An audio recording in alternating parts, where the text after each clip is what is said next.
Dando continuidade ao projeto do Portal Fatos Marcantes, nosso podcast sempre com os pré-candidatos aqui de Manaus. Hoje nós conversamos com o deputado estadual Wilker Barreto, pré-candidato pelo Mobiliza, antigo PMN, dá a graça hoje aqui para falar conosco sobre seus projetos. Obrigado por ter vindo, deputado. Bom dia. Eu que agradeço a oportunidade de estar participando desse podcast importante. E eu vejo que iniciativas como a do Fatos Marcantes vai permitir que nos próximos meses a população venha com maturidade escolher o melhor nome para enfrentar os desafios do que é administrar uma cidade que nem a nossa, uma cidade como Manaus. Deputado, pré-candidato, não sei como chamar, mas acredito que da forma que for melhor para o senhor. Deputado, em relação à sua caminhada política, né? O senhor foi vereador, foi presidente lá da Câmara Municipal de Manaus e tem uma trajetória já. E teve anteriormente no Cidadania, o senhor sempre começou por qual partido? Eu tenho 5 mandatos na minha vida pública. 4 mandatos eu tive só por uma legenda. Certo. Antigo PHS. Ah, sim. PHS, que era o número 31, que foi incorporado numa fusão com o Podemos em 2019. Então, eu me elegi vereador em 2008, PHS. Certo, sim. 2012, me reelegi vereador PHS. 2016, me reelegi vereador PHS. 2018, me elegi deputado estadual PHS. E nessa incorporação com o Podemos, em 2019, aí eu fiquei na legenda até 2022, onde eu disputei pela Federação Cidadania PSDB, Sim. que naquela época eram os únicos 2 partidos que estavam fora, completamente fora do arco de aliança do governador Wilson Lima. Então, o meu posicionamento dentro de Cidadania foi muito estratégico, em função do Amazonino estar lá, mas eu cheguei antes, né? Porque se você pegar os posicionamentos dentro da Assembleia Legislativa, 2 partidos eram oficialmente contra o governo. Cidadania e PSDB. Entendi. O senhor, no caso, na Câmara Municipal de Manaus, o senhor teve 5 mandatos. O senhor foi presidente lá, né, da casa. 3 mandatos, né? 3 mandatos como vereador. E aí, no seu ponto de vista, quando foi o momento que o senhor disse assim, eu pretendo ser vereador, pretendo ser político? O senhor é economista. Sou economista de formação, Como é que foi esse processo? Bem, eu cheguei... A vereança, para mim, Fábio, foi a minha melhor escola. Ser vereador é você ter um contato direto com o povo. Eu conheci muito Manaus em 10 anos. Andei muito. E eu cheguei ao topo. Imagina, eu cheguei com 32 anos na Câmara e fui percorrendo todo um caminho. Cheguei à presidência da Câmara Municipal, fui reeleito presidente. Fato esse que há 22 anos um presidente de Câmara não tinha conseguido uma reeleição, para você ter dificuldade. Chegou um ponto que não, aqui eu já dei, preciso dar o salto. Em 2018 eu fui eleito deputado estadual, mesmo rompido com o prefeito naquela época, que tinha rompido com o prefeito Arthur Vigílio, mas mesmo assim logrei êxito. E apoiei o Amazonino em 2018 e, por coerência, não é que eu desejo que o Wilson erre, pelo contrário, eu quero que ele acerte, mas desde 2018 eu faço uma oposição que eu acredito com muita responsabilidade na Assembleia Legislativa. Eu tenho mais de 1.000, agora com mais de quase 2.000 pronunciamentos. É difícil você ver eu subir na tribuna sem um documento, sem um fato, sem trazer uma coisa que, infelizmente, hoje incomoda a população. Então, essa é a minha forma de contribuir. E quando eu resolvi lançar o meu nome pelo Mobiliza, e eu quero aqui, mais uma vez, agradecer aqui a figura do presidente Massarolo, porque todo partido que eu procurava, ou o governo vinha, ou a prefeitura vinha, para não deixar eu ser candidato. Tanto é que eu tive que ir na Bahia, lá em Ilhéus, apertar a mão do presidente Massarolo, certo? Eu fui muito bem recebido aqui pelas pessoas mais antigas do Mobiliza, entenderam a proposta de nós levarmos um projeto para Manaus, saindo dessa questão de esquerda e direita. Eu vejo pré-candidatos muito mais preocupados em defender governo federal do que está focado em enfrentar os problemas de Manaus. A gente mora aqui, Fábio. O trânsito a gente sente aqui, quando a cidade alaga, a gente sente. Hoje, quando eu vejo a chuva, que nós temos um índice pluviométrico aqui muito forte. Muito forte, é verdade. Mas a cidade está tão mal cuidada porque eu sei que quando não tem as dragagens dos igarapés, quando não se trabalha o lixo como riqueza, quando aquela chuva de ontem, passou o dia chovendo ontem, muitas famílias tiveram suas casas alagadas. Então, eu fico muito preocupado, eu espero que a população tenha essa maturidade. Nós temos candidatos de direita, eu respeito quem é de esquerda, mas já falei isso e repito. Uma vez prefeito, vou governar para ambos. Para todos, né? Lógico, para ambos. O senhor, na eleição, se eu não me engano, 2020, o senhor saiu como vice do Amazonino. E o senhor chegou perto ali, bateu na trave. Foi um momento assim bem importante também da sua carreira, né? De maturidade, né? Eu tive a oportunidade de dividir uma chapa com a lenda que foi o Amazonino. O Amazonino tem um legado. 4 vezes governador, 3 vezes prefeito de Manaus. Então, você aprende com quem sabe. O professor, ele não é professor à toa. Ele está lá porque ele tem mais conhecimento do que você. Então, ele está lá para te passar conhecimento. Então, eu não tenho dúvida que se aquele projeto tivesse dado certo, nós teríamos uma Manaus bem melhor do que está hoje. E nós alertamos. Se você pegar meus vídeos no YouTube de 4 anos atrás, eu falei que essa parceria Davi e Wilson não ia dar certo. Tá aí os resultados. Governo do Estado ruim das finanças, prefeitura ruim das finanças. Deputado, a sua estada na Assembleia Legislativa que o senhor falou, né? O senhor faz uma oposição bem ferrenha, né? Isso mostrando ali aquelas situações que afligem a população. A gente tem conhecimento. Qual é, no seu ponto de vista, a principal dificuldade que a gente tem hoje? A questão da saúde gera mais preocupação em relação à cidade de Manaus? O que seria? O que me gera hoje preocupação, tanto a nível municipal quanto a nível estadual? A má aplicação dos recursos. Se você perceber, você é um cara que acompanha bem isso aí, sabe? A gente vai acompanhando a paralisação sistemática dos serviços públicos. A saúde está um caos. A segurança nem se fala. Agora essa educação. Nós temos escolas, nesse exato momento, sendo limpas por alunos. Nós estamos no último lugar do Enem. Os serviços públicos estão parando de um Estado de 30 bilhões de reais que está dependendo veementemente de um empréstimo do Banco do Brasil para poder salvar 2024. Voltamos para a prefeitura. O BS que só distribui 10 senhas. Certo? Nós estamos aí com uma prefeitura que está matando e morrendo por um empréstimo de 580 milhões de reais e o orçamento de 9 bilhões. O que o prefeito não fala, que eu preciso falar aqui, aproveitar aqui a audiência do Fatos Marcantes, é que o próximo prefeito precisa conhecer de orçamento. A dívida da prefeitura este ano é de quase 1 bilhão de reais. E todo mundo está falando que dá para resolver transporte, que dá para resolver aquilo. Ninguém está dizendo do que vai fazer para encontrar o dinheiro. É nisso que eu estou me preparando, que eu estou estudando. Projetos para a juventude. Quer combater a criminalidade que hoje está matando a nossa juventude? É dar perspectiva de emprego e renda para ela. O problema da creche hoje. Hoje, a mamãe não consegue trabalhar porque não tem onde deixar. Manaus só tem 6 mil crianças na creche. 6 mil crianças em creche. A solução, Fábio, eu tenho a solução. O município tem 4 tipos de impostos municipais. Certo. ITBI, ISS, IPTU, Alvará. Esses 4 tributos municipais vão arrecadar esse ano uma previsão de 1,7 bilhões de reais. Sabe qual é a minha proposta? Criação do Fundo Municipal da Educação Infantil. Certo. 10% desses recursos serão obrigatórios para ampliação e manutenção de creches. Eu estou falando de 170 milhões por ano. Hoje, o prefeito constrói uma creche se quiser. Desta forma, é obrigatório. Então, nós vamos ter, ao longo de 4 anos, quase 800 milhões de reais investido na manutenção e na ampliação de creche.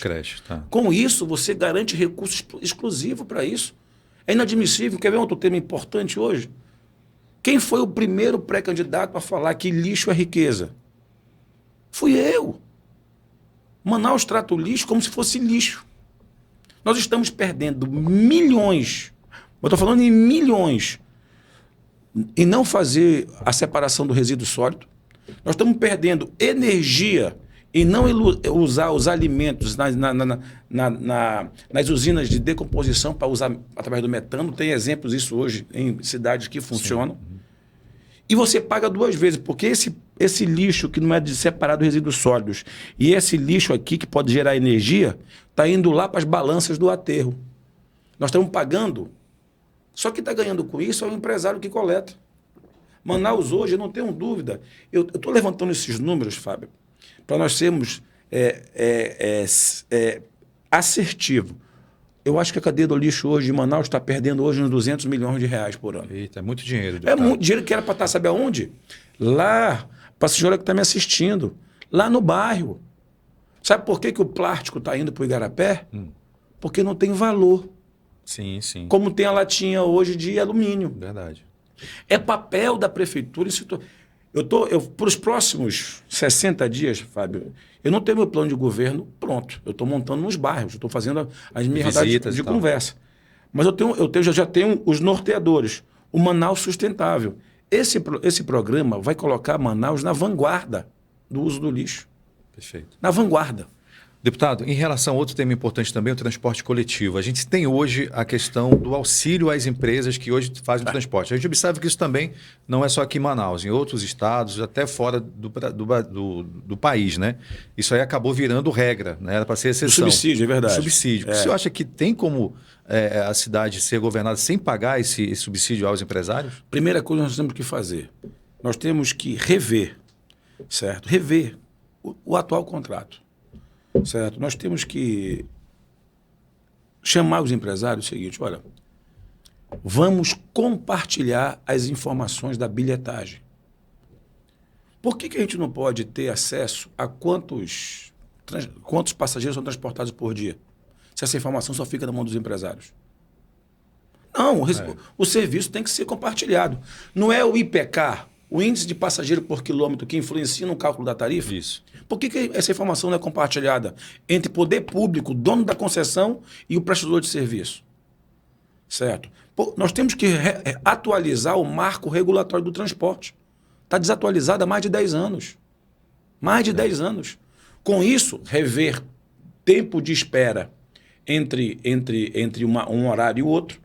E outra coisa, esse programa que até a prefeitura iniciou, que é Cadê Meu Ônibus? Pô, eu não estou falando aqui coisa de outro mundo. Todo mundo consegue hoje sair daqui, pegar um aplicativo, ver o carro, ver a hora que está chegando. Por que a gente não consegue ter isso da frota? Por que hoje, você que está me assistindo, pega os seus R$5 suado, dá na catraca e na hora de pegar os 50 centavos de troco, não tem troco. Não tem aplicativo para tu dar esse troco para devolver ali, né? Não é assim na farmácia, não é assim em qualquer estabelecimento. Por que nós não temos um contador nosso aqui, na catraca? Por que a gente não tem acesso hoje? Tu quer saber, eu vou para minha parada de ônibus, meu ônibus está chegando. Porque, infelizmente, hoje, Fábio, nós temos um fator de segurança pública. Por que tu vai ficar dando bobeira meia hora na parada de ônibus à noite? Isso, vai só na hora que te for pegar o ônibus. Para melhorar o transporte coletivo de Manaus, eu digo tecnologia e outra coisa, acesso às informações. Para mim, esse valor pago hoje de subsídio pode ser realiado uma vez que nós comprovarmos que o IPK é maior. Entendi. Certo? E outra coisa, quem me garante hoje que a frota toda está na rua? Sem o incremento da tecnologia, por que nós não temos hoje uma balança em tempo real lá no aterro, sabendo quanto se paga pelo quilo de lixo hoje coletado em Manaus? Por que tudo isso é obscuro? Por que a Secretaria de Obras hoje, Fábio, tu que é um cara bem informado, a gente não consegue saber o gasto real de asfalto por dia de uma cidade? Por que a Secretaria de Obras, que tem 500 milhões de contratos, ela é toda no papel e não é informatizada? Poderia agilizar ali transparência. Né? Isso são medidas para se combater desperdício. O que eu quero falar para Manaus é o seguinte, eu não tenho apoio de nenhuma máquina, eu não sou candidato do governador, e o governador tem. O Roberto Cidade, o oficial, tem o Alberto Neto, que também agradeceu publicamente, e ainda tem o Amon, porque o Amon é candidato do Wilson. Mesmo com essas últimas... Mas é agora. Porque, Fábio, isso eu estou falando aqui para ti, eu queria que fosse aqui, mano a mano. Mano a mano. Já chamamos aqui também, não vem. Mas sabe por que o Amon não vem? Porque não tem conteúdo, gente. O Amon tem curso de 2 anos de tecnólogo. 2 anos, o currículo do Amon não passa. E nenhuma empresa para administrar. Como é que vai administrar a cidade como Manaus? De 40 bilhões de reais. Complicado. Não, gente, o que eu quero passar para a população é o seguinte, olha, eu sou candidato contra o sistema. Eu cobrei publicamente, semana passada, que o AMON me ajudasse a cobrar um posicionamento da SEDUC sobre alunos, seus eleitores, estarem limpando escolas. Até hoje, silêncio no rádio. Pega os últimos 6 meses e 1 ano do AMON, se ele fala do governo. Fez agora numa estratégia de pré-campanha para tentar descolar da imagem do governador. Mas o silêncio de um político... Fala muito. Fala muito. Porque também é omissão, na minha opinião, também é crime. E o que eu quero dizer é que nós temos um prefeito que teve tudo para acertar e não acertou. É uma gestão que, infelizmente, deixou muito a desejar. Nós temos uma cidade que hoje olha num voto de protesto para um jovem que eu acho que teria uma carreira, e tem uma possibilidade de construir uma carreira brilhante. Mas hoje nós estamos falando de executivo. Legislativo não tem responsabilidade. Ele fiscaliza e vota. Agora, um executivo, ele mexe com vidas. Então, o que eu quero dizer é que se você não atentar, certo, e sair desse negócio de esquerda e direita,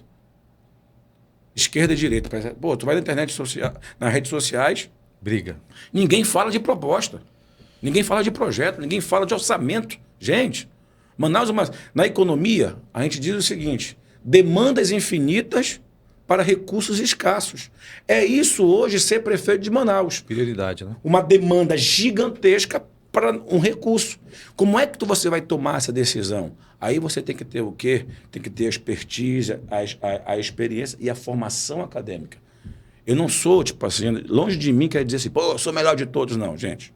Tem muita gente boa em Manaus. Mas eu quero fazer o seguinte: 2 pré-candidatos que estão aí, eu quero dizer que eu sou o melhor currículo. Ah, mas o Wilker, porra, tá difícil, o Wilker não tem apoio de ninguém. Eu falei, sim, se for para ganhar com o sistema, eu tô fora. Eu quero ter a oportunidade de mostrar uma melhor proposta para Manaus. E eu desafio qualquer um, ao vivo, qualquer um, para nós fazermos aqui uma rodada de proposta por tema. Não quero nem saber a pergunta. Certo. Porque quando você está administrando Manaus, os problemas chegam sem hora marcada. Verdade. E você tem que ter capacidade de tomar de decisão. E quem não olhar para o orçamento é um brincante. Quem falar que tudo dá é um brincante. Tá aí, ó. O prefeito que daqui a 6 meses, daqui a pouco menos de 1 ano sai, 2020 tudo era fácil. Tudo se resolvia.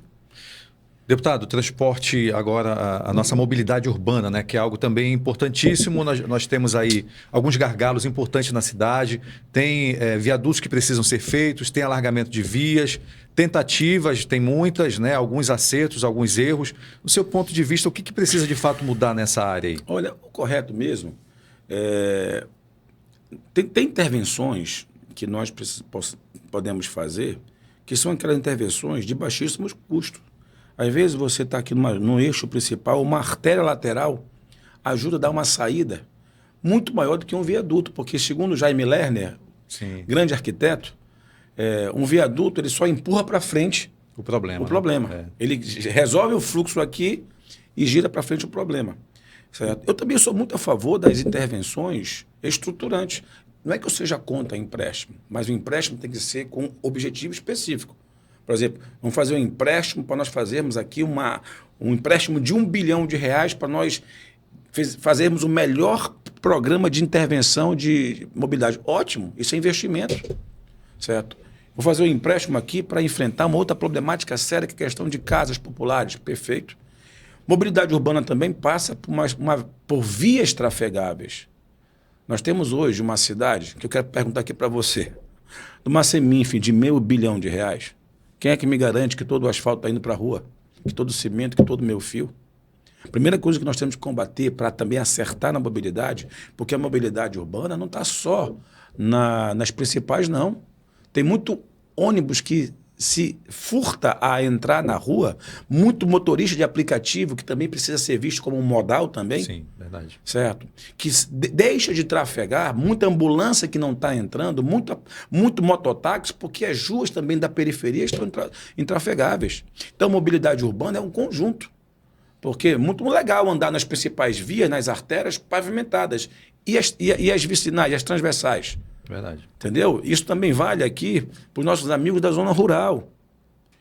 Tem muita criança hoje que não está indo para a aula nesse período chuvoso porque os ramais não estão sendo mais dando a devida manutenção. E tem mais de 20 mil pessoas que moram na zona rural de Manaus. Pô, Wilke, como é que se resolve isso? Se resolve deixando uma patrulha lá, uma patrulha, e essa fresa, essa borra de asfalto que é tirada, nós vamos jogar nas ladeiras. Nas ladeiras. Sabe o que é o perigo de um ramal? É quando tu vai descer no ônibus, na chuva, que tu pesa no freio, tem que botar aquela fresa, aquele pó. Sim. Tu bota na ladeira, esquece o ramal por uns 3, 4 anos. Então é manutenção. É manutenção. Um ramal bem trabalhado dura mais de 1 ano.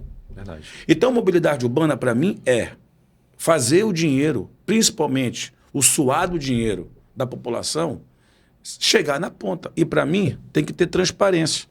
Estou te falando isso porque eu fiz na Câmara isso. Quando eu subi na Câmara, a Câmara tudo com papel. Vai lá na Câmara hoje. Tudo é 100% online. Processo administrativo, processo legislativo. Certo? Então, tudo é de acesso online. Você entra no protocolo com papel e recebe papel de volta. Agora, a partir todo aquele processo, tudo é informatizado. Então, eu acredito muito no seguinte, na capacidade gerencial. Eu vou para os próximos dias falar da minha primeira proposta. Minha primeira proposta é o choque de ordem nas contas. E choque de ordem não é maltratar servidor, não. É ir para cima do desperdício.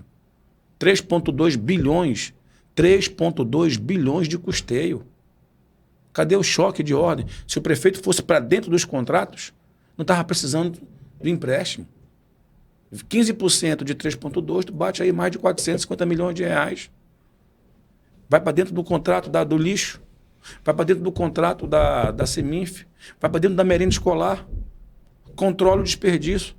Somado essas 3 secretarias aqui, pode botar aí 1,5 bilhão.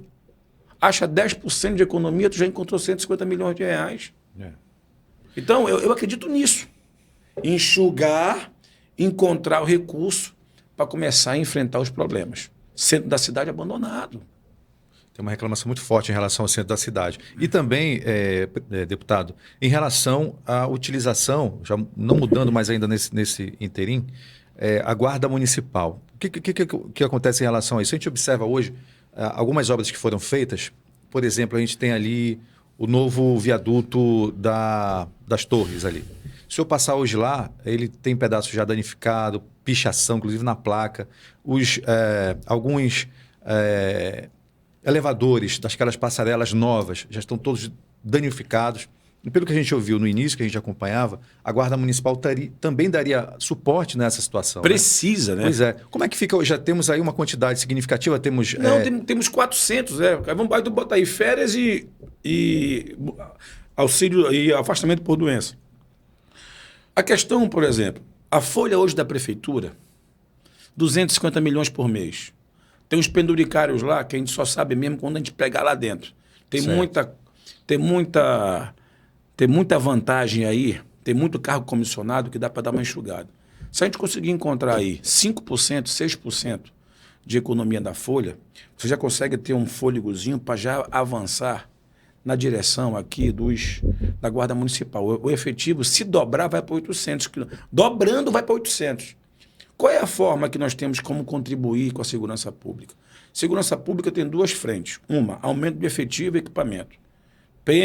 A PM já é insuficiente, né? Centro da cidade é nosso. Ponta Negra é nosso. Terminais é nosso. Não precisa botar uma viatura dentro do terminal lá da Cidade Nova. Bota 2 guardas municipais lá armados. Já não melhora? Uhum. Melhora muito. Não precisa colocar... A gente não vai ter 50 viaturas. Nós vamos ter as viaturas para os pontos estratégicos. Aonde Ponta Negra é nossa, PM, vai para os bairros. A forma que a prefeitura tem de salvar, de ajudar a segurança pública é aumentar o efetivo, beleza. E também, paralelamente, quem é hoje a maior vítima, quem é hoje o maior alvo hoje das drogas? A juventude. Quem é o soldado hoje da bandidagem? A juventude. Se nós não criarmos programas como... Eu vou explicar, porque aqui o tempo é curto, mas eu vou explicar nas minhas redes sociais, aí me acompanha direitinho lá, o que é o meu banco empreendedor. O que é o meu primeiro passo? Uma nova escolha. São todos projetos voltados para a juventude, desde incentivo às empresas que pegarem dinheiro com 10% de mão de obra jovens, desde financiamento para startup daqueles jovens que querem empreender. A prefeitura precisa também ser um facilitador. Por que hoje, para tu abrir um salão de beleza lá na periferia, lá no bairro, tem que ter 3 vagas de estacionamento? Por que a gente não é uma cidade hoje que incentiva hoje a abertura de negócios? Sabe qual é a maior fonte de riqueza hoje da prefeitura? Não é os impostos municipais, é a transferência da Zona Franca, é o ICMS. Caramba, é um imposto... Quando você... Olha, eu vou criar uma política para o centro, olha, eu vou desonerar aqui IPTU Alvará. Eu vou zerar IPTU Alvará. Aí o cara, pô, legal. Contrapartida, quando o cara abre uma loja, ele não abre emprego? Quando a economia movimenta serviço e ICMS, Sim. Isso não volta? Isso volta. Isso volta. A prefeitura precisa ser um facilitador. Só uma coisa combate miséria e desemprego, chamado geração de renda. Renda e emprego. E a prefeitura tem um papel fundamental nisso. Tanto é, eu estava estudando no sábado agora com a minha equipe, se você for lá para os manuais de economia, tem lá consumo, mais investimento, mais governo. Essa aqui é importação menos importação. Essa aqui é a fórmula da demanda agregada. Sabe quando das principais locomotivas da demanda agregada de uma economia? O governo. Quando o governo não começa a pagar fornecedor, ele derruba a economia. Pergunta de você, que você é comerciante, como é que está hoje? Você que é do mercadinho do bairro, quando uma Serviços Gerais da SEDUC, que está há 4 meses sem receber, ela está pedindo fiado lá no comércio da esquina. A economia deixa de girar. A prefeitura tem que ser uma prefeitura que incentive aquele que quer empreender. Ei, abrir um negócio não é fácil não, gente. Mas quando você chegar na Implurb, quando nós fomos prefeito, tapete vermelho. O funcionário público precisa entender o seguinte, olha, só tem database e ganho real se eu tiver receita. E a receita vem de quem movimenta a economia. Não pega o empresário e machuca ele, porque se ele não abre o negócio, ele não paga ISS, ele não paga o Alvará, ele não paga IPTU. Então, é desta forma que eu quero ver uma cidade que funcione. Mas primeiro, eu vou cair dentro do desperdício que hoje tem. A prefeitura, imagina aquele barco navegando, vazando água por todo canto. Navega porque a máquina é forte, mas poderia estar deslizando, certo? Só combatendo o desperdício. E é nessa linha que eu quero pautar. Tiramos pelo último debate da jornalista, que eu até peço que o Fatos Marcantes possa também fazer isso, que eu acho que é importantíssimo, sim, entendeu? Sim, quanto mais debate, melhor, né? Quase ninguém falou de orçamento. Pois é. Eu olhava assim, ficava olhando assim. Pô, para contratar médico, legal. Cadê o dinheiro? Dinheiro, é. Pô, para abrir o UBS, cadê o dinheiro? Se o Davi, agora, está se matando para ter R$500 bilhão, que não está fazendo gestão, eu falei, meu pai, quem não fizer gestão vai assumir. Não dá para chegar na prefeitura, bem, agora eu sou prefeito, agora eu vou aprender a administrar. Não, gente, não é fácil não. Não é fácil, não. Falando em empréstimo, o senhor falou desse tema agora. O que o senhor acha? Essa questão dos parlamentares que já aprovaram esse empréstimo, de repente mudarem de estratégia. O senhor acha que tem uma questão política ali envolvida? Não tem, com certeza tem. Mas como tem lá na Assembleia Legislativa, se fosse pelo bom senso, eu não sou contra empréstimo estruturante, por exemplo. Eu jamais vou votar contra empréstimo para construção de casa. Porque, para mim, empréstimo para construção de casa é empréstimo que movimenta a economia. Certo. Você ataca o problema social, que a economia, todo mundo sabe que construção civil movimenta a economia. Agora, o empréstimo que o Davi quer, ele é um empréstimo assim, ó, genérico. Ele não é específico. Asfalto, há 6 meses, ele vai querer salvar Manaus 6 meses do final do mandato dele? Então, eu acho que falta um pouco mais de transparência nessa questão do empréstimo. O Davi perdeu a governabilidade na Câmara, isso é fato. Coisa que Mas por que ele perdeu a governabilidade na Câmara? Pelo trato. O Davi, ele não tem estrutura emocional. Ele não... Ele... Sabe aquele menino que se acha dono da bola? Não, pô. Você tem que respeitar um parlamento municipal. O poder que representa Manaus não é o prefeito. O prefeito é um executor de orçamento. O parlamento de uma cidade é a representatividade plural de uma sociedade.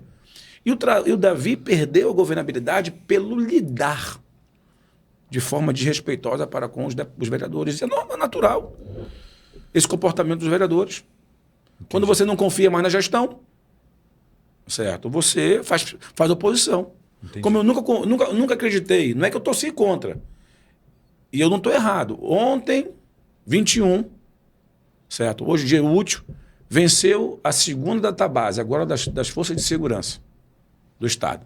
Governo, 0.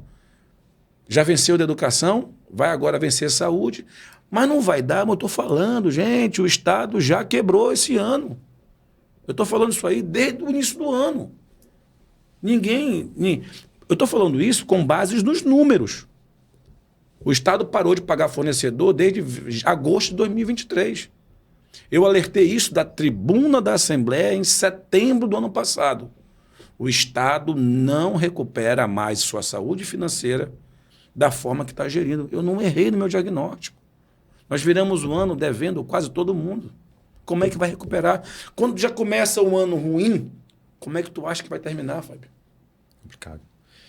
Deputado, a gente está chegando próximo do fim, mas ainda... Passa rápido, né? Passa rápido. Queria saber só mais alguns detalhes antes da gente finalizar aqui.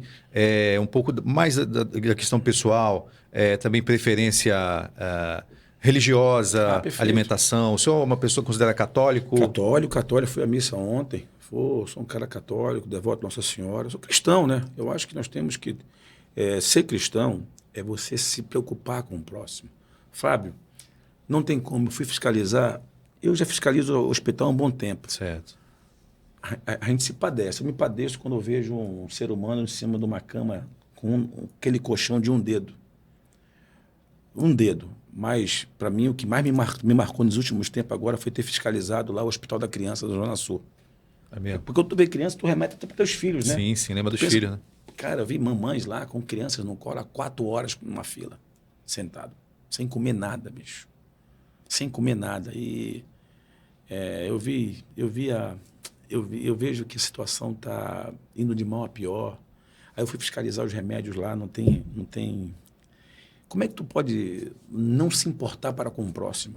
Entendi. Entendeu? Então, o meu comportamento como cristão cara, eu estou aqui no papel, se eu ajudar uma pessoa por dia, uma pessoa, já pensou se todo mundo saísse de casa, cara, eu vou fazer o bem para uma pessoa hoje, certo? Então, já faria diferença. Quando eu vou para a tribuna lá cobrar, eu falei, pô, eu estive com a secretária agora, a nova secretária, foi secretária, eu torço com a senhora acerte, mas eu também preciso entenda que eu vou chegar um momento que esse meu voto de confiança pode ir caminhando rapidamente para a cobrança, porque saúde não espera.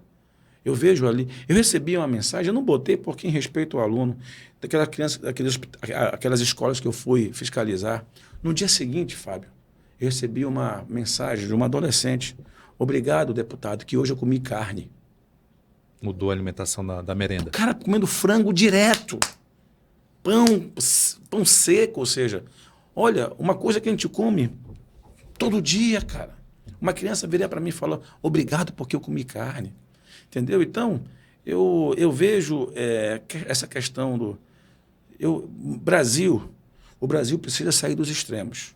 Nenhum extremo é bom. Nós temos que ter o seguinte, nós temos que ter os valores. O que é ser um... Eu vejo muita gente falando aqui, eu já falei isso para o Roberto Neto. Roberto Neto, os valores deles funcionam em Brasília, mas não funcionam em Manaus. Porque ele vê as coisas desandando aqui, não fala nada, só porque é aliado do governador. Vamos caladinho, certo? Vamos lá, todo mundo caladinho. O Davi caladinho. O prefeito de Manaus.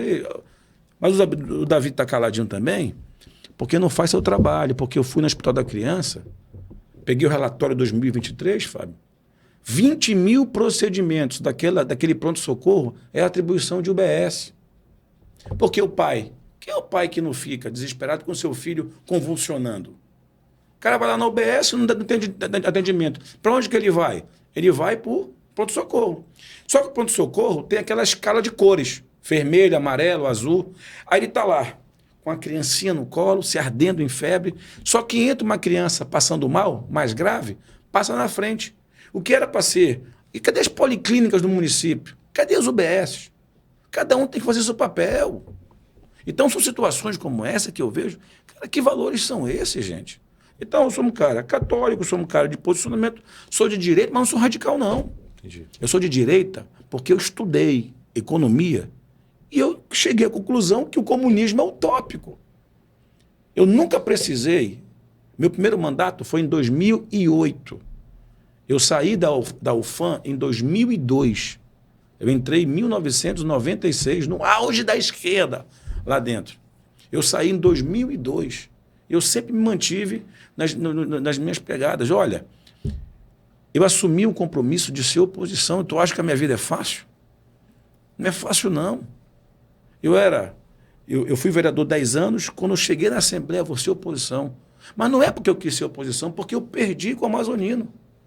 Eu falei, desejei sorte para o Wilson Lima e vou contribuir. Eu só encontrei com o Wilson Lima uma vez, tá? Uma vez encontrei com o Wilson Lima. Quando nós ganhamos aquela... Eu votei no Roberto Cidade 3 vezes. Roberto é um cara seguinte. A gente diverge, ele é aliado do Wilson, não sou. A única coisa que a gente converge é com o Vasco. Sim. É porque perdemos anteontem, né? Mas eu falei para ele. Falei, olha... E ele... Eu já vi algumas discussões do senhor. Natural. Mas ele respeita o meu posicionamento. Sim. Não me cessei como deputado de oposição. Certo? Entende o meu lado, ou seja, eu respeito o posicionamento dele, apesar de não concordar. Certo? E aí eu acho que ele paga um preço alto por ser o Wilson, mas ele pelo menos tem coragem de assumir. E isso para mim eu respeito. Porque o político tem que... Para mim, político em cima do muro é X9. Tem que ter lado. Mesmo não gostando. Mas os meus posicionamentos são firmes. São de lado. E eu não abro mão disso. Como tu falou, já debati com o Roberto na tribuna e debati com quase todos os meus colegas ali da Assembleia. Mas eu nunca levei para o pessoal. Faltando aquele negócio do Wilson. Me encontrei com ele. Eu falei, olha, a primeira coisa que eu falei para ele, esse segundo mandato, governa para o povo. Tu já pagou tua conta com os empresários, meu irmão. Governa para o povo. Certo? A segunda coisa que eu falei para ele, escuta o que eu falo da tribuna. Porque, às vezes, o que eu estou falando na tribuna, puxa-saco não leva. Essa questão das emendas, o governo continua pagando até para a oposição? Tem que pagar. Não é favor, não. É obrigação. Ora, eu implementei as emendas parlamentares na Câmara Municipal. Eu falava quando despachava com o prefeito. Prefeito, pague primeiro da oposição. Na época era o Bibiano, era o Valdemir José. Sim. É uma questão moral. Nesse ponto, o Arthur, meu irmão, pagava da oposição sem nenhum problema. Isso é uma coisa, é um avanço do parlamento. Deputado, eu quero agradecer aqui. Não, mas foi boa a conversa. Quero agradecer a sua participação, convidá-lo para, em outros momentos, poder voltar conosco. Tá bom? E sempre que tiver atualizações em relação ao plano de governo, a gente está disposto aí para receber e comentar. Eu que agradeço e aproveito mais ou menos o seguinte, olha, reflita. Reflita você, papai, você, mamãe. É a nossa cidade, certo? Nós é que temos que ter responsabilidade. Quando a gente... Você tem tempo, é uma entrevista de emprego. Eu digo o seguinte, ser prefeito de Manaus é uma entrevista de emprego para com o povo, certo? Então você tem que ter a razão, não é o coração, a razão, na hora de analisar os currículos e o preparo. Eu espero poder, com o passar do tempo, desses meses que antecedem a eleição, mostrar que nós somos a melhor proposta, a mais preparada para a nossa cidade. Obrigado, tá, Fábio? Obrigado. Eu conversei com o deputado estadual pré-candidato pelo Mobiliza, Wilker Barreto. Você que acompanha o nosso canal, manda sugestão de pergunta, manda também ideia de outros entrevistados e até a próxima oportunidade.